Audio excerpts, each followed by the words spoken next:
혹시 설명할 수 없는 불안이 당신을 짓눌렀던 순간이 있나요? 이유 없이 가슴이 두근거리고 손끝이 차가워지고 아무것도 하지 못한 채 멈춰서 있었던 적이 있지 않으신가요? 우리는 살아가면서 수많은 두려움과 마주합니다. 실패에 대한 두려움, 관계가 무너질까 하는 불안, 나 자신이 충분하지 않다는 생각에서 오는 막연한 공포. 현대 사회는 우리를 끊임없는 불안 속으로 몰아넣고 있습니다. 200여 년 전에 학자 정약용 또한 이런 감정에서 자유롭지 않았습니다. 정치적 몰락과 유배, 가족과의 단절이라는 거대한 두려움 앞에 그는 깊은 고독을 견뎌야 했습니다. 그러나 그는 이렇게 남겼습니다. 두려움 속에서도 정신을 잃지 않는 자, 그가 가장 강한 자다. 정약용에게 두려움은 피해야 할 감정이 아니라 마주해야 할 삶의 과제였습니다. 오늘 우리는 그에게서 묻고자 합니다. 어떻게 하면 불안과 두려움에 휘둘리지 않고 오히려 그것을 삶을 단단하게 만드는 힘으로 바꿀 수 있을까? 그리고 그 길 위에서 정약용이 우리에게 전하고자 한 진정한 지혜는 무엇이었을까? 오늘날 우리는 불안을 피할 수 없는 시대를 살고 있습니다.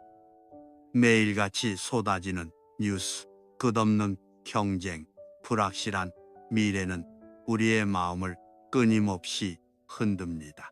작은 실수 하나로 모든 것이 무너질 것 같은 압박, 사람들 앞에서 드러날까 두려운 나의 약점, 내일이 보이지 않는 막막함, 이런 감정들은 우리를 움츠러들게 하고 때로는 한 걸음도 나아가지 못하게 만듭니다.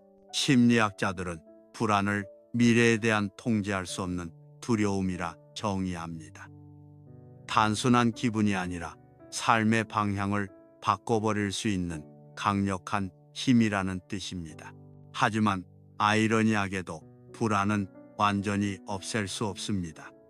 오히려 그것은 우리를 깨어있게 하고 삶을 더 깊이 고민하게 만드는 신호이기도 합니다.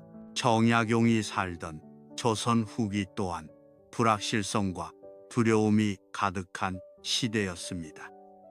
정치적 음모와 갈등, 유배와 단절 속에서도 그는 무너지지 않았습니다. 그에게 두려움은 피해야 할 감정이 아니라 스스로를 단단하게 세우기 위한 도구였습니다. 지금 우리에게 필요한 것도 바로 이 시선입니다. 불안과 두려움을 단순히 적으로 보지 않고 그것을 성찰과 성장의 자양분으로 삼는 것. 정약용이 남긴 통찰은 이 치열한 시대를 살아가는 우리에게 다시 묻습니다.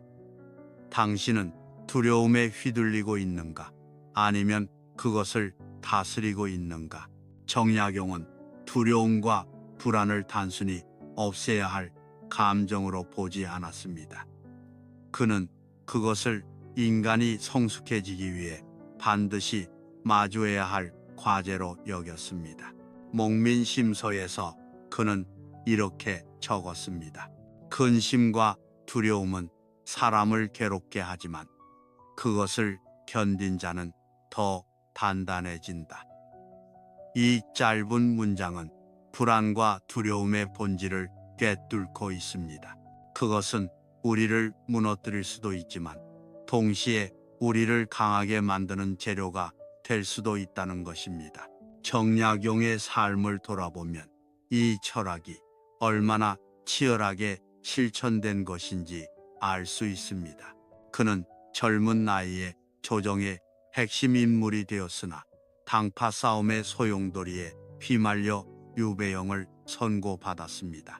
고향을 떠나 전라도 강진이라는 외딴 곳에서 18년을 보내야 했습니다. 정치적 이상은 무너졌고 가족과의 생이별은 깊은 상처로 남았습니다. 당시 그를 둘러싼 환경은 공포와 불안으로 가득했을 것입니다. 그러나 정약용은 좌절에 머물지 않았습니다. 그는 유배지에서 수백 권의 책을 읽고 목민심서, 경세유표와 같은 방대한 저작을 집필했습니다. 그는 이렇게 말했습니다. 어둠 속에 갇혀 있어도 그 속에서 길을 찾을 수 있다. 이 말은 단순한 희망의 메시지가 아닙니다. 불안과 두려움을 외면하지 않고 그 속에서 의미를 찾아내는 능력, 바로 그것이 정약용이 강조한 삶의 태도였습니다. 현대 심리학도 정약용의 통찰과 맞닿아 있습니다. 심리학자들은 두려움을 미래에 대한 불확실성에 대한 반응이라 정의합니다. 중요한 점은 두려움을 없애려 할수록 오히려 더 커진다는 것입니다. 대신 그것을 인지하고 이름 붙이고 안전한 방식으로 다루는 것이 핵심입니다. 정약용은 바로 이 과정을 200년 전에 실천했습니다. 그는 불안과 두려움을 글로 기록했고 학문으로 승화시켰습니다. 이는 현대 치료법인 감정일기와 인지 재구성과도 놀랍도록 닮아 있습니다. 예를 들어 현대 사회에서도 비슷한 사례를 찾아볼 수 있습니다. 한 직장인이 중요한 발표를 앞두고 불안에 휩싸였다고 합시다. 그 불안을 억누르거나 도망치려 하면 오히려 긴장은 커집니다. 그러나 불안을 인정하고 그 속에서 준비할 수 있는 것들을 하나씩 찾아간다면 그 불안은 오히려 집중력과 추진력이 됩니다.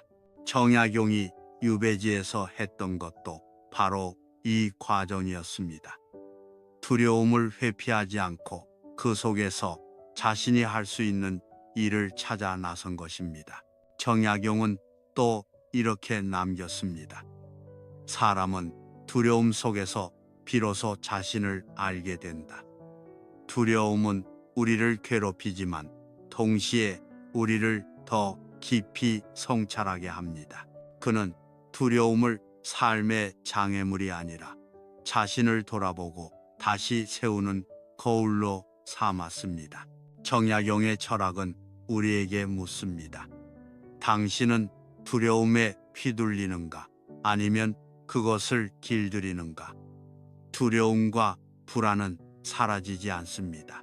그러나 그것을 어떻게 대하느냐는 우리의 선택입니다. 정약용은 두려움을 단단한 삶의 기반으로 바꾸는 길을 몸소 보여주었습니다. 정약용의 통찰은 오늘 우리의 삶에도 그대로 적용됩니다. 그는 불안과 두려움을 단순히 참거나 억누르지 말고 그것을 다루는 기술을 익히라고 말합니다. 그가 남긴 가르침을 바탕으로 우리가 실천할 수 있는 방법을 정리해 봅니다. 첫째, 불안을 인정하라. 정약용은 두려움을 부정하지 않았습니다. 오히려 그것을 기록하고 사유하며 존재를 인정했습니다. 현대 심리학에서도 감정을 이름 붙이기가 중요하다고 말합니다. 나는 지금 두렵다, 불안하다 라고 스스로 말하는 것만으로도 감정은 객관화됩니다. 둘째, 작은 행동으로 전환하라. 두려움은 멈춰서 있을 때 더 커집니다. 정약용은 유배지에서 거대한 절망 속에서도 독서와 집필을 멈추지 않았습니다. 우리도 마찬가지로 불안할 때는 작은 행동부터 시작하는 것이 중요합니다. 짧은 산책, 책 한 장 읽기, 간단한 정리, 정돈처럼 사소해 보이는 행동이 감정을 다스리는 첫걸음이 됩니다. 셋째, 기록으로 감정을 다스려라. 정약용은 자신의 생각과 감정을 글로 남겼습니다. 이는 단순한 학문적 작업이 아니라 감정 조절의 과정이기도 했습니다. 현대의 감정일기와 같은 효과입니다. 하루 5분이라도 불안을 적어내려 보십시오. 감정이 정리되고 해결책이 보이기 시작합니다. 넷째, 신뢰할 수 있는 대화 상대를 찾아라. 정약용은 고립 속에서도 제자들과 편지를 주고받으며 지적, 정서적 교류를 이어갔습니다. 불안할 때 믿을 수 있는 사람과 대화하는 것만으로도 심리적 부담은 크게 줄어듭니다. 다섯째, 시야를 확장하라. 정약용은 현실의 고통을 학문과 개혁이라는 더 큰 목표로 연결했습니다.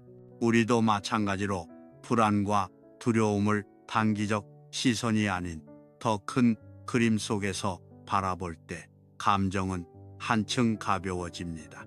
이 5가지 실천은 단순해 보이지만 꾸준히 반복하면 불안과 두려움은 더 이상 나를 짓누르는 괴물이 아니라 삶을 단단하게 만드는 동반자가 됩니다. 불안과 두려움은 누구에게나 찾아옵니다. 그것은 우리의 나약함을 드러내지만 동시에 우리를 성장하게 만드는 힘이기도 합니다. 정약용은 고통과 고독 속에서도 이렇게 남겼습니다. 마음이 흔들릴 때 그때야말로 자신을 세울 때다.